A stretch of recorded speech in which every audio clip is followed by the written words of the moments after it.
I am back. My baby is right here. Oh, don't mind that in the corner. It's a little rough over there, okay? I'm a single mom. My business. Hey, so my baby's right here. He's chewing on his fingers, putting himself to sleep. Matter of fact, let me put this blanket on him because it is a little nifty up in here. Just a little nifty. And it looks like he's about to go to sleep. And I'm gonna rock his rocker. So, motherhood, let's talk about it. A little backstory on my baby. I'm taking out my hair. This is my actual hair. For anyone who's asking, this is my hair. But anywho, my baby was born 10 days early. He was 3 pounds and 15 ounces. He was in the Nicu for 9 days. His due date was August 28th, which is my birthday. We had the same birthday, but he was born 10 days early. Went into the doctor for a regular doctor's appointment. Went into the doctor for a regular doctor's appointment. She like, is the baby moving? And I'm like, not really. And she looked, as a full-term baby, he's supposed to be moving all the time. So she like, okay, well, I'm about to check your fluid. I didn't have a lot of fluid around my baby. And she was like, I'm inducing you today. And boom. She induced me. I got to the hospital. I was a mess. It was me and my mom. Me and his dad at the time, we weren't really on good terms. Long story short, his dad left me in the beginning of when we found out I was pregnant. Some drama happened, and that was that. I walked away, spent my pregnancy alone with my support system. I spent it alone, healing and forgiving. And then, so I went to the hospital. She's like, you about to get induced. They checked me into a room. They put this inducing pill up your canal, your vagina canal, to help you to start going into labor. Well, baby, Naheem is my son. Naheem ain't like that. Naheem heart rate kept dropping. The nurse she kept coming in every 2 minutes. And she was like, what's going on with little man? And I'm like, she like, we can see out there that his heart rate is dropping. So she like, the nurse, she said, I'm about to call the doctor that's on call. The doctor on call looked at my chart, looked at his heart rate, all that from home. Looked at his heart rate, stuff like that. She said, you have 2 options. She said, you could try to wait it out, or you can go ahead and we can have a C-section. I said, let's have a C-section because I don't want my one thing to happen to my baby. So that was probably at 8ish. Then we had to wait for the doctor to come. Then the anesthesiologist came in, and the anesthesiologist came in. He was like, this is what we're gonna do. I didn't have an epidural. I didn't have contractions, y'all. So the actual labor process, I didn't go through that. He was like, I'm going to give you a spinal shot. Not an epidural, but a spinal shot. And the spinal shot is going to numb me from the waist down. So, he was like, once the doctor get here, once my mom had left, because I have 2 younger sisters. She had to get them situated. And then, she came back, and then they was like, doctor's here, mom is here, let's go. So we go to the OR, the operating room. We go to the OR. My mom had to wait out. I guess this is me telling you my labor and delivery. Whatever. So mom had to go out, and she had to wait, but she could see everything. So the doctor, he had me stand like all moms, you know that procedure they do when they tell you be real still so they can numb you if you get epidural. But I don't know if it's in the same spot as the epidural with the spinal shot. But baby, that shit hurt. Okay, that damn spinal shot, and he did not. Mother, I was about to cuss. I don't know. I feel like he poked me about 3 times. My mom said she seen when he poked me and the blood squirted out. I said, oh, it hurt. And they make you be still. Oh, and you know you can't jump because it's going to your spine. And you can get paralyzed. You can get paralyzed.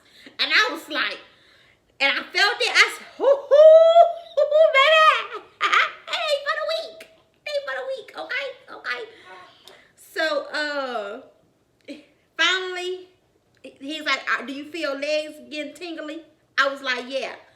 So then, the medicine didn't go all the way in yet, so I could still feel it. I felt my legs just heavy.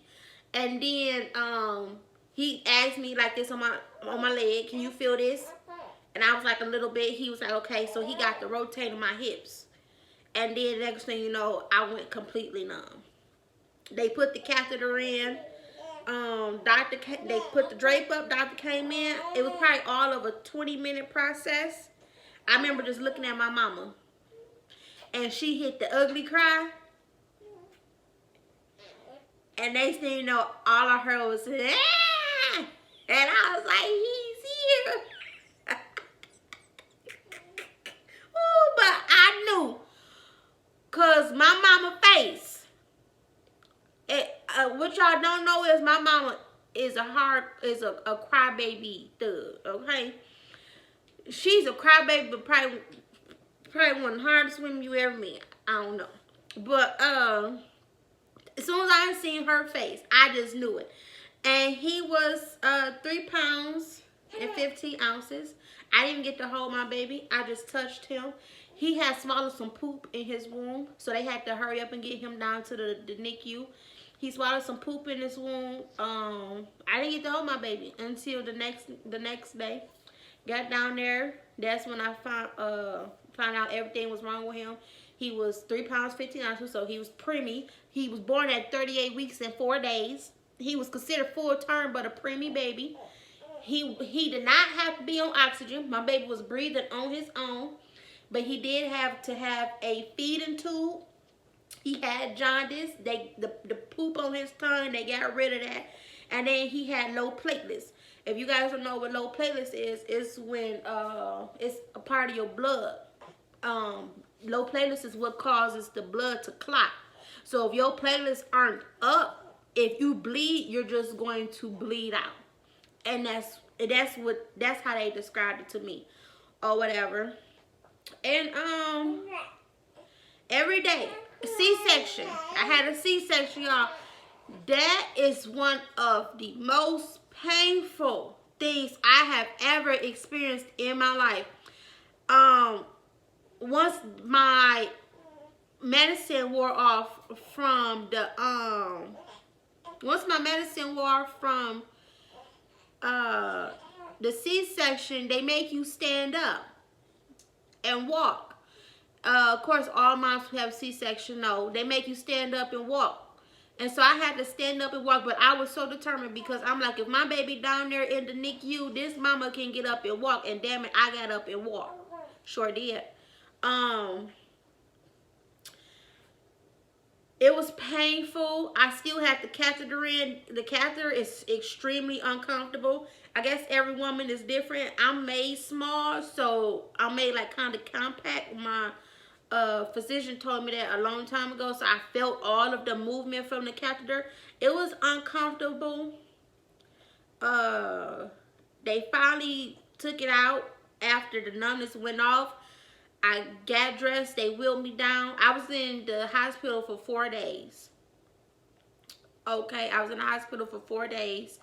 And the first 2 days, they wheeled me down. They was like, that second day, we're not wheeling you down. You have to walk to the NICU. And I walked every day. I walked every day to the NICU. Hold on. So I'm back. So every day I walk to the, let's put this back. Every day I had walked to the Nicu. It was painful. Like you feel, cause you know they cut through 7 layers of you. I don't know what all they cut through. 7 layers of you, whatever. That shit was painful. It's a burning sensation. You could feel your nerves trying to rebuild themselves, the muscles trying to rebuild themselves. But watching your baby in the NICU was the hardest thing ever. He was on a feeding tube. He had jaundice and he had the low platelets, like I have mentioned before. But every day he was progressing. Every day he was getting better. He was strong. He is strong. I was at home and I was waiting on transportation to come and get me. It was the 27th, and I got a call, and it was like, Miss Walker, and I thought something had happened to my baby. My stomach instantly dropped to my ass. Yes, baby. You want mommy come?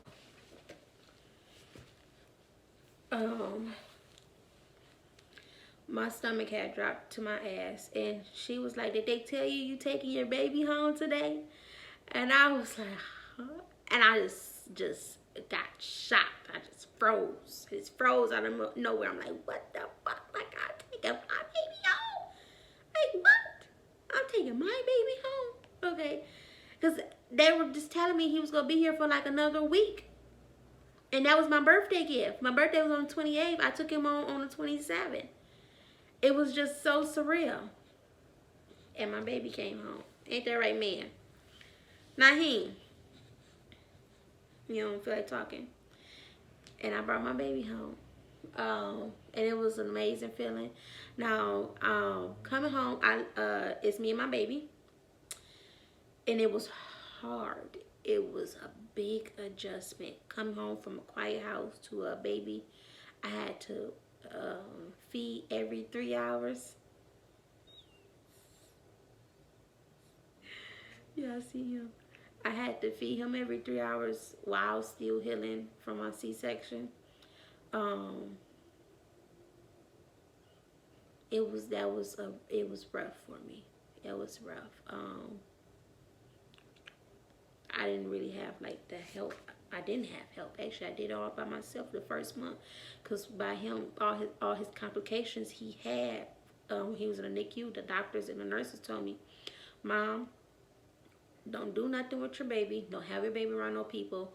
Go straight home and go to the doctor, because you know the babies have to have that checkup. And that's exactly what I did. I quarantined me and my baby for a whole month, because you guys gotta remember, he was born 3 pounds 15 ounces. He was already preemie, so his immune system had to finish developing. By the time he was 1 month, my baby was 6 pounds. So he was still under the weight of what babies are born at. So I like quarantined and shelter my baby. I did. I quarantined and sheltered my baby. And he's probably now about like 10, 11 pounds. He's a little juicy baby. He's 3 months. And he's healthy. He's advanced. And I'm not making it up. He's advanced. You see, he's holding his head up on his own. I can't make this up. He's an amazing baby. He's my blessing. Mentally, it was hard. It was a big adjustment. I was in a lot of pain. It was a lot of moments I had to just, babies cry. So I had to just walk away, sit him down and let him cry. It was rough. Go in the kitchen and I would cry. He'd be in the room crying and I would cry. Then I go back. Okay, let me try it again. And I have to find methods and ways to help calm my baby down. It would be a lot of times I put him to sleep and I get in the shower and I'll just cry, or I just cry in the living room because I didn't want him to wake up hearing me cry. And, I went through a little bit of the mom blues. I wouldn't say the postpartum, because I did remind you guys, I did spend my pregnancy alone. So me spending my pregnancy alone that was tough for me as well. It was tough and hard, and I had my support system, but I was alone. And it was hard for me, you know. But I healed from it. I learned the lessons from it. I forgave, and I moved on with my life, and I'm moving on with my life. His dad is in the picture. We are cordial. We get along. He's building a relationship with Naheem, and it's going good. I'm moving on with my life, and that's that. You catch my drift. But mentally, all moms, if you can have someone there, my family was there, but by him being in the NICU and we like in COVID and now flu season, pneumonia season, things like that, I couldn't like. My mom came over after a month. Like I didn't allow nobody to come over. They came over probably a month to sit with them, and when they came over, they had to wear gloves and masks. Yes, and sanitize everything before. You got to burp before. No, I sanitized everything after they left. I'm sorry, mom brain. It looked like he was trying to burp. Yeah, so that's the situation with that. All new mommies, or mommies that's about to be, take it one day at a time. Don't beat yourself up. Love your body.